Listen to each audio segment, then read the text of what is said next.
Welcome back, everybody. Here we are, Season 3, Episode 4. My name is Court Twitty, and welcome to my weekly webcast.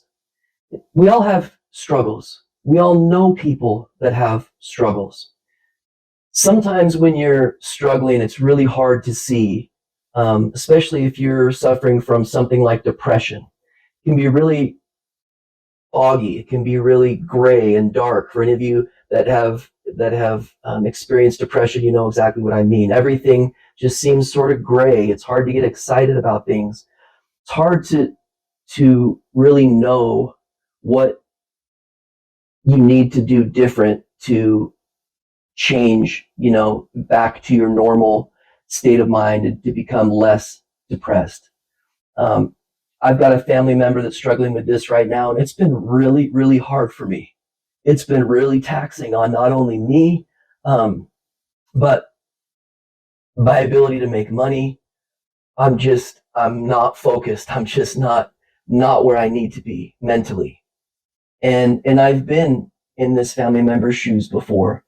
And I'm gonna talk today a little bit about some of the things that it takes to not get rid of depression, but to begin a process of elimination that will move us from depression back to a natural state of being.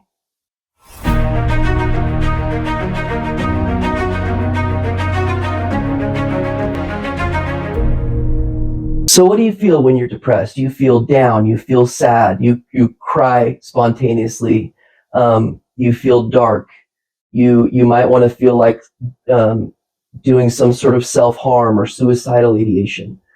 I can tell you from personal experience that all of that stuff overwhelmed me.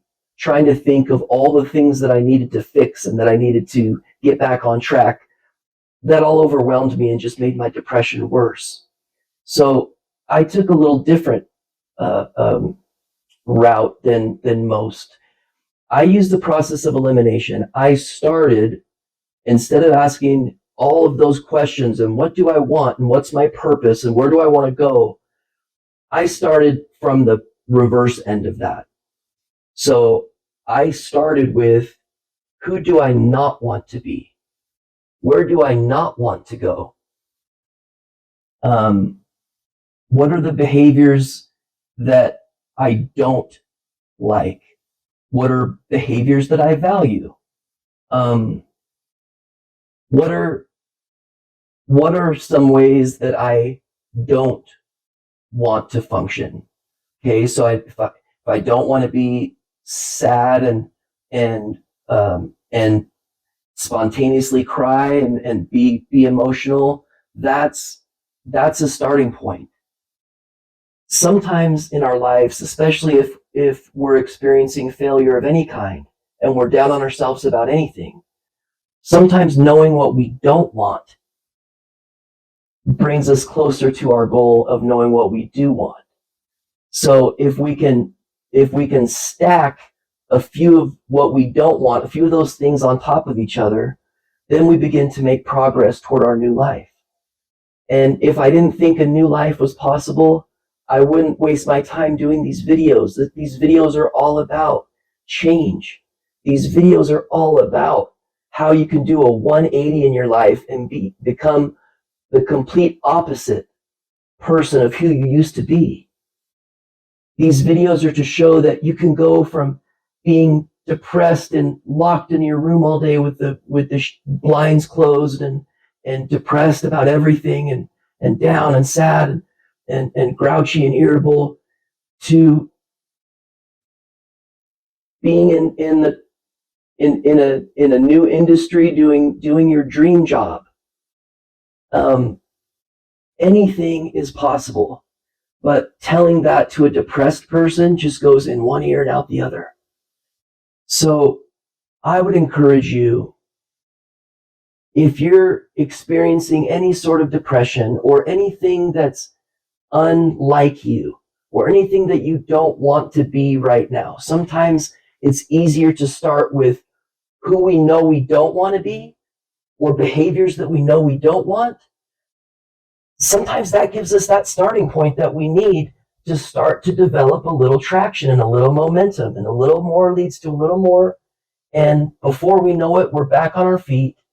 And of course, if you're feeling symptoms of depression, you should seek out professional advice, because I'm not a doctor and I'm not a therapist, but I'm somebody that's been there, and I've been in the trenches numerous times. And I deem my credibility to be just as good, if not better, than any doctor or therapist that I've ever seen. So if you're stuck or you're depressed today, just know that I believe in you. I know that you can do it.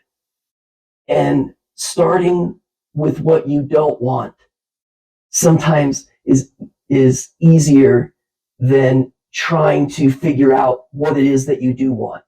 When we've lost our purpose, we need to regain it by the process of elimination. And we can do that by listing all the things that we don't want, or that we don't want to be, or behaviors that we want, that we know we don't want. We definitely don't want X.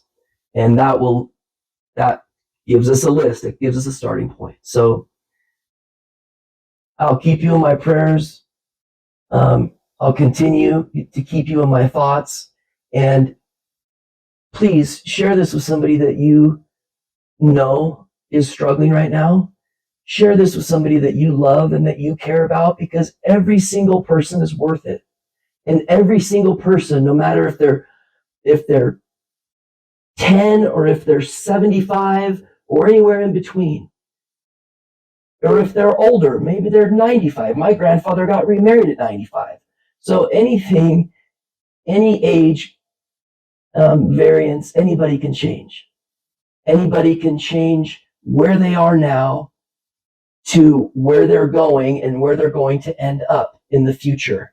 And if you start with what you don't want, it'll move you closer to what you do want.